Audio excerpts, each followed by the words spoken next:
Hello दोस्तों, आज हम ब्लैक मोनार्का ब्रीड की फार्मिंग और कारोबार के हवाले से पूरी डिटेल के साथ बात करेंगे। ये स्पेन की ब्रीड है। मोनार्का स्पेन का एक जजीरा है। इस जजीरे पर यह ब्रीड पाई जाती थी, इसलिए इसका नाम मोनार्का रखा गया है।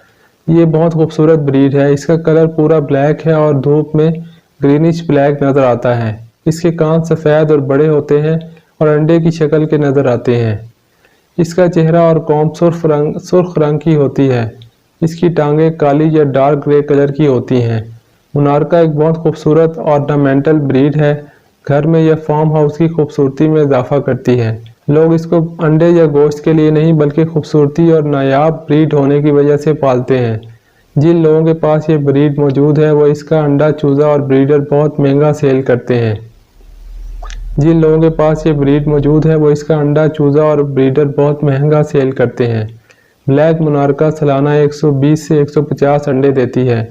अंडे का कलर सफ़ेद होता है। वज़न 65 ग्राम तक चला जाता है। ये अपने अंडों पर नहीं बैठती बल्कि इसके चूज़े इंक्यूबेटर से निकलवाए जाते हैं।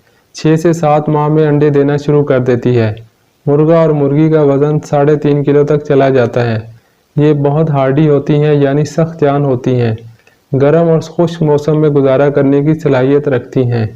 ये बहुत एक्टिव और अलर्ट होती हैं, यानी इनको फ्री रेंज में बहुत अच्छी तरह पाला जा सकता है। ये सुबह सबसे पहले अपने घर से निकलती हैं और शाम को सबसे आखिर में वापस आती हैं। इनकी आदत हमारी देसी मुर्गी की तरह होती हैं। चुस्त, चालाक, एक्टिव और अलर्ट होती हैं। अपने आप को बचाने के लिए ऊंची जगह उड़कर चढ़ जाती हैं। हमारी देसी मुर्गी की तरह वज़न आहिस्ता बढ़ाती हैं और अंडे भी देसी मुर्गी की तरह कम देती हैं। बाहर से खाना तलाश करना और खाना इनको अच्छा लगता है, इसलिए ये एक अच्छी फ्री रेंजर्स होती हैं। इनको पिंजरे में रखकर भी पाला जा सकता है। हमारे चैनल पर मुर्गियों की मुख्तलिफ नस्लों और उनकी खसूसियात पर मज़ीद वीडियोस मौजूद हैं। आप चैनल पर जाकर प्लेलिस्ट चेक कर सकते हैं। वीडियो को लाइक, शेयर, कमेंट करें और चैनल को सब्सक्राइब ज़रूर कर लें। मिलते हैं किसी और यूज़फुल और इन्फॉर्मेटिव वीडियो में।